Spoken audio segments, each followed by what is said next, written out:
ጥቅሱ ከኪሱ ይሄንን ጉሪውልኝማ መጽሐፍ ቅዱስ ተሸከማላችሁ እንጂ መጽሐፍ ቅዱስን አታነቡም። ልድዬ ግን ይመችሽ ያራዳል። ይሄንን ፓስተር ልክ ልኩን ላስገባው ኦርቶዶክሳውያን ሁላችሁም አቅም ሰጡት።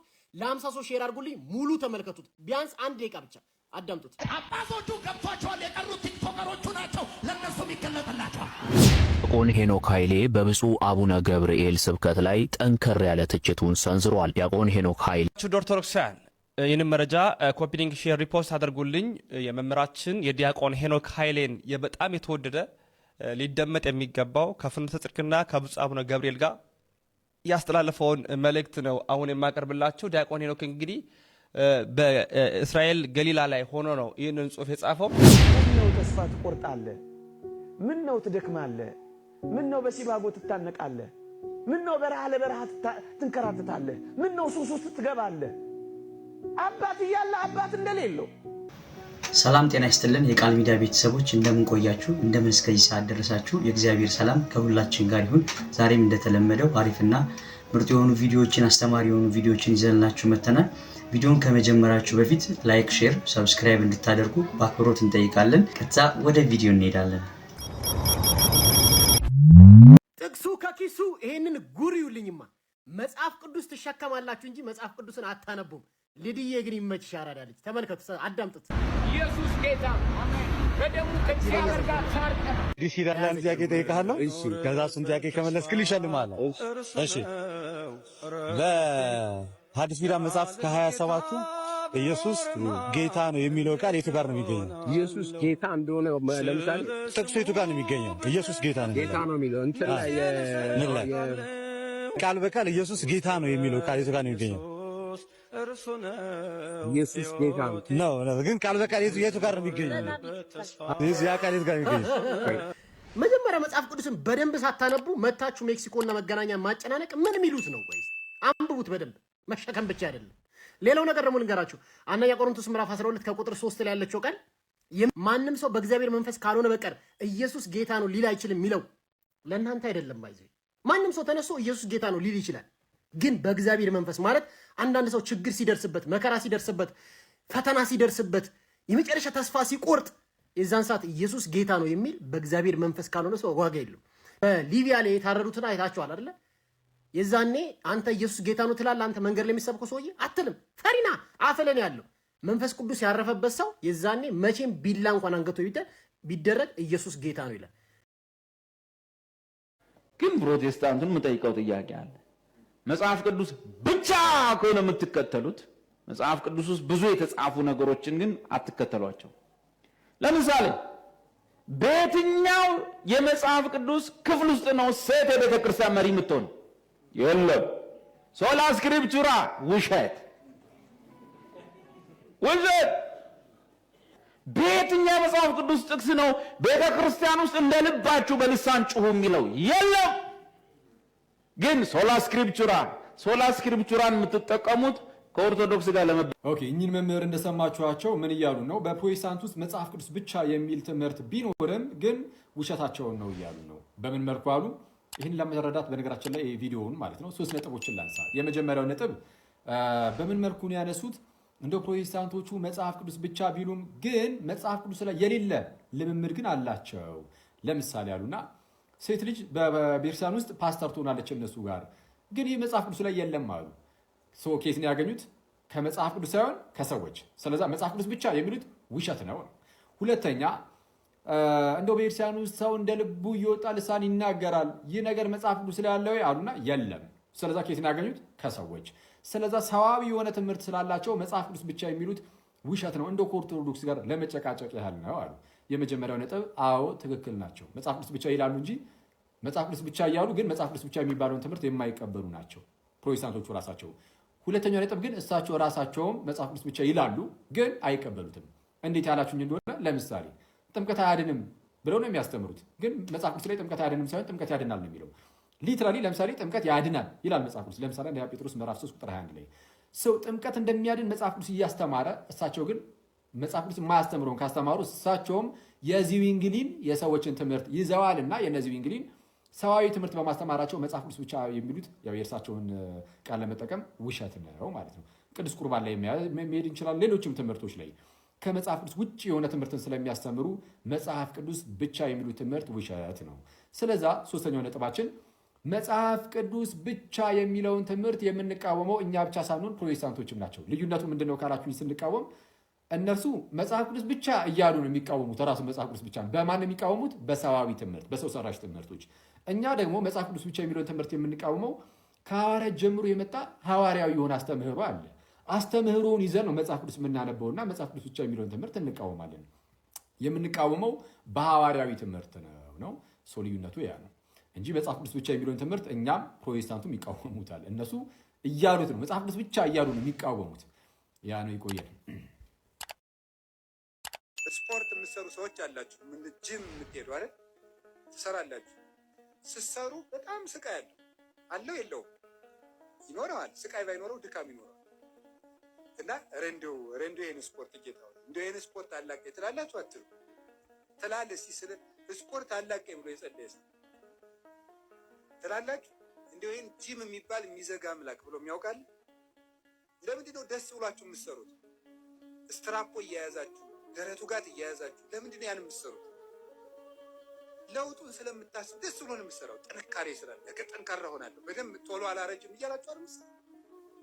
ጎባጣ አልሆንም፣ ቀጥ ብዬ እሄዳለሁ እያላችሁ ነው የሚሰሩት እኮ ማለት ነው።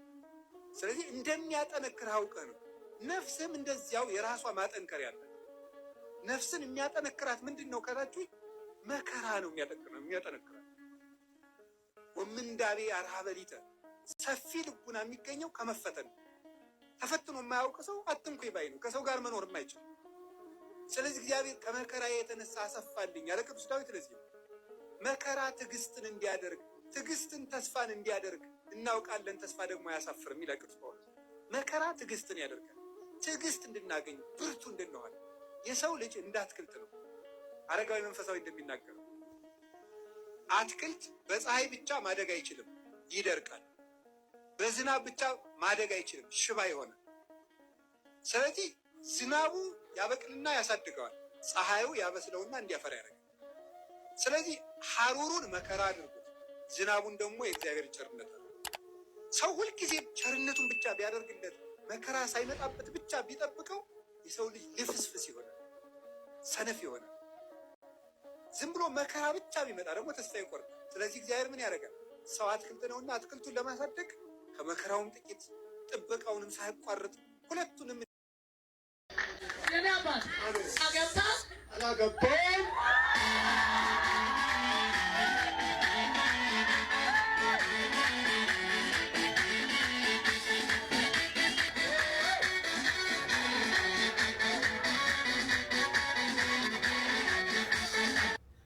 የኔ አባት አግብታል? አላገባውም። ምንድን ነው ልታገቡት ነው እንዴ?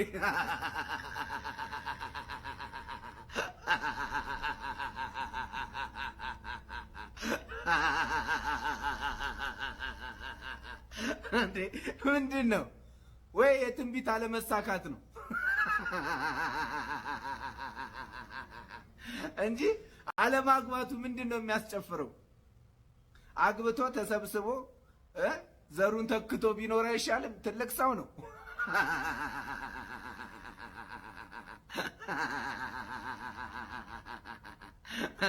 አይ መናፍቃን እንደው በቃ ይሄ ተራ ነገር ሆነ። በቃ ሄዳችሁ አንድ ቀን በሳምንት አንድ ቀን እግዚአብሔርን ልታመልኩ የግል ቸርች ትሄዳላችሁ። እዛ የግል ቸርች የምትሄዱበትን ደግሞ እንደዚህ ባልባሌ ነገር በቃ ጊዜያችሁን ታቃጥላላችሁ። እንደምየ ኦርቶዶክስ እንኳን ሁል ጊዜ ቀን በቀን 24 ሰዓት በሯ ክፍት አይደል የግል ቸርች።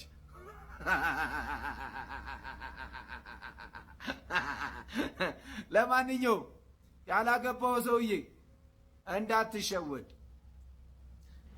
እነዚህ ሊደፍሩክ ነው። እንደዚህ ከጨፈሩ አይለቁም። ዲያቆን ሄኖክ ኃይሌ በብፁዕ አቡነ ገብርኤል ስብከት ላይ ጠንከር ያለ ትችቱን ሰንዝሯል። ዲያቆን ሄኖክ ኃይሌ ኦርቶዶክሳውያን ይህንን መረጃ ኮፒ ሊንክ፣ ሼር፣ ሪፖስት አድርጉልኝ። የመምህራችን የዲያቆን ሄኖክ ኃይሌን በጣም የተወደደ ሊደመጥ የሚገባው ከፍኖተ ጽድቅና ከብፁዕ አቡነ ገብርኤል ጋር ያስተላለፈውን መልእክት ነው አሁን የማቀርብላችሁ። ዲያቆን ሄኖክ እንግዲህ በእስራኤል ገሊላ ላይ ሆኖ ነው ይህንን ጽሁፍ የጻፈው። ፌስቡክ ገጹ ላይ ገብታችሁ ሁላችሁም ተከታተሉ። እንደ ሼር፣ ኮፒ ሊንክ፣ ሪፖስት አድርጉልኝ። ከ100 ሺህ ከ200 ሺህ በላይ እይታዎች ይኖሩት። ምክንያቱም ደስ የሚያሰኝ መልእክት ስለጻፈ፣ አብዛኛዎቻችን ያስደስተ መልእክት ስለጻፈ ዲያቆን ሄኖክ ኃይሌ በሚል ፌስቡክ ላይ 484 ሺህ በላይ ተከታይ ያለው፣ እዛ ላይ ገብታችሁ አንብቡ። ቀንጨብ አድርጌ ብቻ ላምብላችሁ። የመጀመሪያው እንዲህ ሲል ይቀጥላል። በተለይ ከዚህ ከፍኖተ ጽድቅ ጋር በተገናኘ ዲያቆን ሄኖክ ኃይሌ ያጋራውን ሀሳብ ነው የምነግራቸው። ፍኖተ ጽድቅ የሚባል እባጭ ቤተ ክርስቲያን ላይ ከመጣ ጀምሮ አንዴ ዘፈን በሚመስል መዝሙሩ፣ አንዴ ምንፍቅና በሚያገሳ ስብከቱ ምእመናንን ሲያወዛግብ ሰንበትበት ብሎ ነበረ። ጌታ በወንጌል በድን ባለበት በዚያ አሞራዎች ይሰበሰባሉ እንዳለ የፍኖተ ጽድቅ ባለቤት ሙዳ ስጋ ይጥላል ብለው ተስፋ ያደረጉ ሰዎች ዙሪያውን ስለከበቡት ላለፉት ጥቂት ዓመታት ቤተ ክርስቲያንን ከነ ንፍጡ ካልወደዳችሁ ብለው ሲሟገቱ ከርመዋል። በመሰረቱ ሁኔታው ሰውየው ደሃ ቢሆን ኖሮ ገና ድሮ ተወግዞ ነበር እንድንል ያደርገኛል። ቅዱስ ሲኖዶስ ይህንን ማህበር ለማጥራት ጊዜው አሁን ነው፣ ከኛ ወገነ ወይንስ የሚል ኢያሱያዊ ጥያቄዎችን መጠየቅ አለበት ይልና እንግዲህ ሰሞኑን በፖለቲካ የተሾሙ አንድ ጳጳስ ስለመኖራቸው አትቶ በድንግል ማርያም ላይ ጳጳሱ የተናገሩትን እንዲህ ሲል ይናገራል። በወላዲተ አምላክ የነገረ ድህነት ሱታፌ ላይ በጳጳስ ደረጃ ሲቀለድ አይተን ዝም ልንል አንችልም። ከቅዱስ ሲኖዶስ ጠንከር ያለ ውሳኔ እንጂ ማስተባበያ አንጠብቅም። የተነቃነቀ ጥርስ ቀን ይጠብቃል እንጂ መውለቁ አይቀርም። እንደ ተራ ስህተት ይቅርታ እንዲጠይቁም አንጠብቅም። ያስተማሩት የታሰበበት ክህደት ነውና የተብራራ መልስ ከቀኑና ጋር እንጠብቃለን። የበራላቸው ለመባል የብርሃን እናትን ሊጋርዱ የሚጥሩ ሰዎች ማላገጫ ሆነን አንቀርም። ሙሴ ቤዛ በተባለበት መጽሐፍ ቅዱስ እያመኑ ድንግል ማርያም ቤዛ አትባልም ላሉት ጳጳስ ቅዱስ ሲኖዶስ ቤዛ ሲሆናቸው ማየት አንፈልግም። ጠንከር ያለ ቀኖናዊ እርምጃ እንጠብቃለን። ሄኖክ ኃይሌን ይጻፈው። በቤተ ክርስቲያናችን ታሪክ 3 ዓለም አቀፍ ጉባኤያት አሉ። የሶስቱም ዓለም አቀፍ ጉባኤያትን ቀንጨብ አድርጌ ልንገራችሁ። በ325 ኒቂያ ላይ አሪዮስ የሚለውን ስም ያወቅ ነው ወልድ ፍጡር ነው የምትሏን ስለተናገረ ነው። አሪዮስ ፍጡር ነው የተባለው። አሪዮስ የሚለውን መናፍቅ ያወቅ ነው ወልድ ፍጡር ነው። 381 ላይ ቁስጥንጥንያ ላይ መቅዶኒዎስ፣ አቡሊናሪዎስ የተባሉትን ያወቅናቸው መንፈስ ቅዱስ ሕጹጽ ነው ስላሉ ነው። 431 ኤፌሶን ላይ ንስጥሮስ የተባለ መናፍቅ ያወቅ ነው ድንግል ማርያም ወላዲተ ሰብ ናት፣ ሰውን የወለደች ናት እንጂ አምላክን የወለደች አይደለችም። እንዲሁም ክሌሄ ባህሪ ክርስቶስ 2 ባህሪ አለው ስላለ ነው። ይታችሁ የተወሰኑ ሀሳቦችን ስለተናገሩ ነው። ከአራቱም መናብርት ከ150 ከ200 ያላነሱ ከ318 በላይ የሆኑ አባቶች፣ ኤጲስቆጶሳት፣ ሊቃነ ጳጳሳት ከየሀገሩ አንዳንዱ እንደውም እንደ ቅዱስ ቶማስ ዘመራስ በቅርጫት ተይዘው መጥተው ጉባኤ ላይ የተሳተፉት ምንፍቅናቸውን፣ ስህተታቸውን፣ እውነተኛነቷን የቤተ ክርስቲያን ልዕልና ሳይተው እነሱን ለማውገዝ ነው። አሁን ቤተ ክርስቲያን ያልሆኑ ሀሳቦችን ከአባቶች ጳጳሳት ጀምሮ በአንዳንድ መምህራን ዘንድ እያየን ነው። ስለዚህ ነገሮችን አድበስብሶ ማለፍ አንፈልግም። የዲያቆን ሄኖክ ኃይሌን የመጨረሻውን ሀሳብ ብቻ ላስቀምጥ። ሙሴ ቤዛ በተባለበት መጽሐፍ ቅዱስ እያመኑ ድንግል ማርያም ቤዛ አትባልም ለሚሉት ጳጳስ ቅዱስ ሲኖዶስ ቤዛ ሲሆናቸው ማየት አንፈልግም። ጠንከር ያለ ቀኖናዊ እርምጃ እንጠብቃለን። ምን ነው ተስፋ ትቆርጣለህ? ምን ነው ትደክማለህ? ምን ነው በሲባጎ ትታነቃለህ? ምን ነው በረሃ ለበረሃ ትንከራተታለህ? ምን ነው ሱስ ውስጥ ትገባለህ? አባት እያለ አባት እንደሌለው፣ ተመልካች እያለ ተመልካች እንደሌለው፣ ብርቱ ክንድ እያለ ደጋፊ እንደሌለው ለምን ትቅበዘበዛለህ? ኃያሉ እያለ ድካም ለምን ይሰማል? እንደዚህ እንኳን ብትሆኑ መጋቢ አላችሁ፣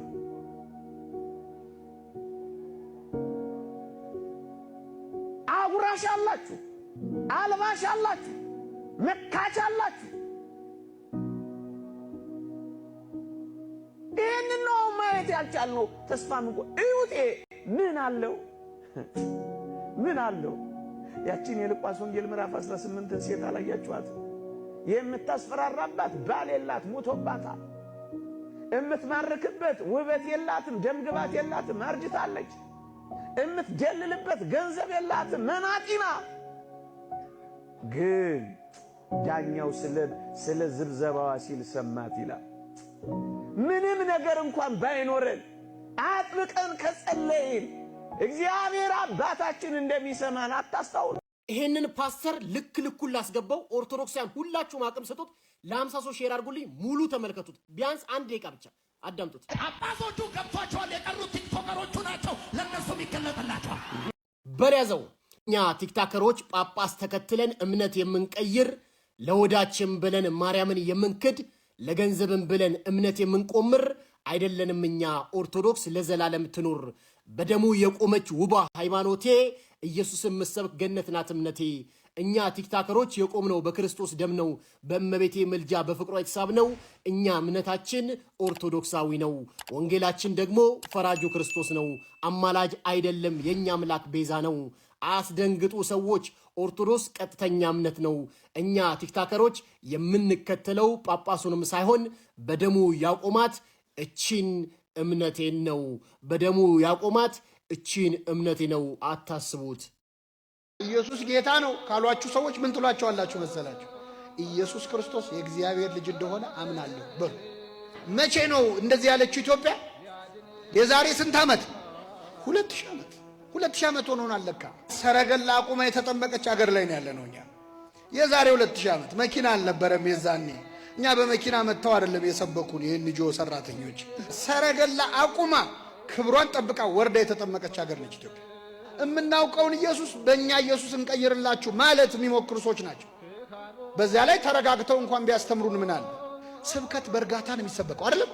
ሰው በየካፌው እየገቡ ሰው ሻይ ማስደፋት ነውር አይደለም እንዴ? ሰውን አክብረህ ነው የምትሰብከው። ቀልቡን ገፈህ ንቀህ አዋርደህ አይስብ። አሁን ጃንደረባው ሊሰግድ ወዴት ነው ሄዳ ያልኳችሁ? ኢየሩሳሌም በሄዳ አይደለም። የኛ ኢየሩሳሌም ኢየሱስ ነው አላለው። ኦሪትን ሲያነብ አገኘው። ኦሪትን ባነበበ አይደለም፣ አዲስ ኪዳን ነው ጊዜው አልፎበታል ብሎ አልፎከረም። ተረጋግቶ ጠይቆ የሚያነበውን አክብሮ የማያውቀውን ጨመረለት። ስብከት ማለት እንደዛ ማናናቅ አይደለም፣ ማቃለል አይደለም። የሁለት ወሩ ጾም ገደል ገባ ማለት ይሄ አይደለም። ይሄንን ቪዲዮ ተመልከቱት። እስከዛ በደንብ አድርጋችሁ ኮፒ ሊንክ እና ሼር አድርጉ።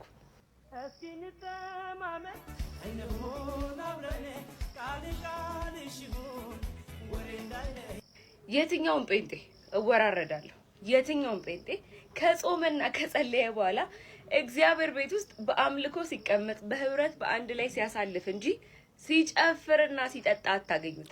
ለዚች ፍንዳታ ይህንን ቪዲዮ አድርሱልኝ። እወራረዳለሁ የትኛውን ጴንጤ ከጾመና ከጸለየ በኋላ በእግዚአብሔር ቤት በህብረት ሲቀመጥና በህብረት ሲሆን እንጂ ሲጨፍር አታሳዩኝም ብላለች። ለዚህም ደግሞ እወራረዳለሁ ብላለች። እኔ አልወራረድሽም፣ ነገር ግን አዋርድሻለሁ። ምን አድርጌ አሳይቼሽ?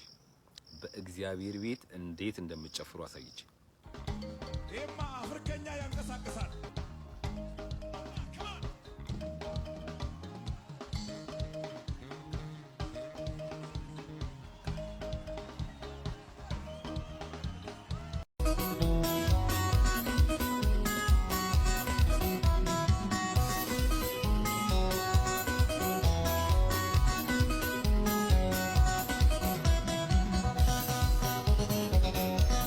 እሺ ይበቃል። ከዚህ በላይ ውርደታችሁን ማሳየት አልፈልግም። ምክንያቱም እናንተ ባታፍሩበትም እኛን ስለሚያሳፍር ማለት ነው። ይልቅ እኔ የምልሽ የትኛው የጭፈራ ስልት ነው በእናንተ ቸርች ላይ ያልተጨፈረበት? የጭፈራ ስልት የትኛው ነው እስቲ ንገሪ። ከሀገር ውስጥ ብናይ ወላይትኛው አልቀራችሁ፣ ጉራጌኛው አልቀራችሁ፣ ትግረኛው አልቀራችሁ፣ ኦሮሚኛው አልቀራችሁ። ወደ አፍሪካው ስንሄድ አፍሮቢቱ አልቀራችሁ፣ ወጣ ስንል ደግሞ ሳልሳው አልቀራችሁ። የትኛው የጭፈራ ስልት ነው በእናንተ ቸርች ውስጥ ያልተጨፈረበት የጭፈራ ስልት? ሌላው አንቺ ምን ያህል ጻድቅና ንጹህ ብትሆኚ ነው እህቶችሽን ኃጢአተኛ ብለሽ ፎቶዋቸውን አስቀምጠሽ እንደዚህ አይነት ቪዲዮ ለመስራት የበቃሽው? ምን ያህል ጻድቅ ብትሆኚ ነው? ልክ እንዳንቺ አይነቶቹ መጽሐፍ ቅዱስ ላይ ካነበብሽ ማለት ነው። ያቺን ሴት ዘማዊና ኃጢአተኛ ብለው በድንጋይ ሊወግሩ ሲመጡ ኢየሱስ ክርስቶስ ምንድን ነው ያላቸው? ከእናንተ ውስጥ ኃጢአት የሌለበት ቢኖር የመጀመሪያውን ድንጋይ በዚህ ሴት ላይ ይጣል አለ። የኔ ዛሬም ኢየሱስ ክርስቶስ መጥቶ እህቶችሽን ኃጢአተኛ ከማለትሽ በፊት የራስሽን ኃጢአት አስቢ እንዲልሽ አትጠብቂ። በመጨረሻም ምንም በሃይማኖት ብንለያይ ማለት ነው ባንቺና በመሰሎችሽ ፍንዳታዎች የፕሮቴስታንት ወንጌል መወከሉ ሁሌም ይገርመኛል። ምክንያቱም በመንፈሳዊ ዕውቀታቸውም በእድሜያቸውም በሰል ያሉ ልክ እንደነ አማን ሻሎም አይነቶች ማለት ነው። በእምነት ባልመስለውም ምንም በመጽሐፍ ቅዱስ አረዳዳችን ብንለያይም ነገር ግን ቢያንስ እውቀት ያለው ትትና ያለው ልጅ ነው። በእድሜም የበሰለ በመንፈሳዊ እውቀቱም የበሰለ ቁጭ ብሎ ዲቤት ማድረግ የሚችል እውቀት ያለው ልጅ ነው። እንደነዚህ አይነት ልጆች እያሉ እንዳንቺና ልክ ፎቶ ላይ እንደምትመለከቱት አይነቶች ባሉ ፍንዳታዎች በእድሜም በመንፈሳዊ እውቀትም እንጭጮች በሆናችሁ ልጆች የፕሮቴስታንት እምነት ወንጌል መወከሉ ሁሌም ያሳዝነኛል። ይህንን ቪዲዮ ላይክ፣ ሼር፣ ሪፖስት ያደርጋችሁ አድርሱልኝ። አመሰግናለሁ። ተመልከቱት ይህንን ጀግና። ኮሜንት ላይ የኔ ጀግና ጀግና እያላችሁ ኮሜንቱን አጥለቅልቁልኝ፣ እመለስበታለሁ። ሁላችሁም ይህን ቪዲዮ ሼር አድርጉት። አዳምጡ። ኢየሱስ ክርስቶስ ጌታ ነው። ስለ ኃጢአት ሞቷል፣ ስለ በደል ደቋል። ኢየሱስ ክርስቶስ እመን፣ የዘላለም ሕይወት ታገኛለህ። ክርስቶስ የሚያመን እናውቃለን። ክርስቶስ አዳኝ መሆኑን አንተ ነው የምትነግረን። የዛሬ 2000ና ከዛ በላይ ዓመት አስቆጠረችን ክርስቶስ በደሙ የዋጃትን ቤተክርስቲያን መተህ ተገንጥለ 16ኛው ሴንቸሪ ላይ ኢየሱስ ይወዳል ወደ ጌታ ተመለስ ስትል አታፍርም? ራፐር መስለ ክርስቶስን ትሰብካለህ እንዴ? በጣም በሚገርም ሁኔታ ምላስ ላይ እንጂ ልብ ላይ ክርስቶስ የለም። ሲጀመር መንግስት እንደዚህ አይነት ሰዎችን እንዲመለከትል። ምክንያቱም እነዚህ ሰላም ያሳጣሉ። ሰው ሰርቶ በሰላም በሚገባበት ቦታ ላይ እንደዚህ ሁካታ ይፈጥራል። እሱ አማኝ ህብረተሰብ ነው ያለው። ለዛው አብዛኛው ኦርቶዶክሳዊ ነው። በማን ያምናል? በክርስቶስ አዳኝነት። እና ልንገር ወንጌል እንዴት እንደሚሰበክ ልንገር። ክርስቶስ አዳኝ ነው። ክርስቶስ በር ነው። ክርስቶስ እውነተኛ መንገድ ነው። ክርስቶስ የዓለም ሁሉ ጌታ ነው። ክርስቶስ የጌቶች ሁሉ ጌታ ነው። ክርስቶስ የቤተ ክርስቲያናችን ራስ ነው። ክርስቶስ እውነተኛ አምላክ ነው። የዘላለም ጌታ ነው። ይሄ ነው አያረል። እኔም በጣም ብዙ ሺህ ሰው ይሰማኛል። አንተ ወጥተህ እዚህ ሰውን ትረብሻለህ እንዴ? ይለይብኛል፣ ሚካኤል ይለይብኛል። ከማን ተለይቶብህ ነው? ከእግዚአብሔር ተለይቶብህ ነው? ከኢየሱስ ተለይቶብህ ነው ወይ? በደንብ ኮፒ ሊንክ እያደረክ ለእንደነዚህ አይነት ሰዎች ይህንን ቪዲዮ አደርስልኝ አደራ። በደንብ ኮፒ ሊንክ አድርገው። ለዚህ ነው ልበ አምላክ ቅዱስ ዳዊት በዚህ በመዝሙረ ዳዊቱ ምዕራፍ 33 ከቁጥር 7 ላይ የእግዚአብሔር መልአክ በሚፈሩ ሰዎች ላይ ይሰፍራል እንዲሁም ያድናቸዋል ተብሎ የተነገረው። እኛ ቅዱስ ሚካኤል ይለይብናል ስንል ስለሚያድነን፣ ፈጥኖ ደራሻችን ስለሆነ፣ ስለሚያማልደን፣ ከእግዚአብሔር ዘንድ ስለሚያቀርበን ነው። እንዴት ነው ስታስቡት ከኢየሱስ ክርስቶስ ጋር እኩል የምናደርገው? ለዚህ እኮ ነው ወንጌል ሲሰበክላችሁ የማይገባችሁና ወንጌል ሲነገራችሁ አጣማችሁ ለትውልዱ የምታስተምሩት። በጣም ነው የሚያሳዝነው። እግዚአብሔርን ነው የምላችሁ። እንዴት ነው ከእግዚአብሔር አምላክ የፈጠረውን መልአክ እንዴት ነው ከክርስቶስ ኢየሱስ ጋር እኩል ልናደርግ የምንችለው? ነገር ግን እሱ ስልጣን እንደሰጣቸው እኛን ያድነናል። ሁላችሁም ኮመንት ላይ ሚካኤል ይለይብኛል ብላችሁ አስቀምጡ። ለእንደነዚህ አይነት ሰዎች ደግሞ አድርሱ። በቪዲዮ አሪፍ ነገር እንደተማራችሁ ተስፋ እናደርጋለን። ወስብሐት ለእግዚአብሔር ወለወላዲቱ ድንግል ወደ መስቀሉ ክቡር። ይቆየን። ቃል ሚዲያ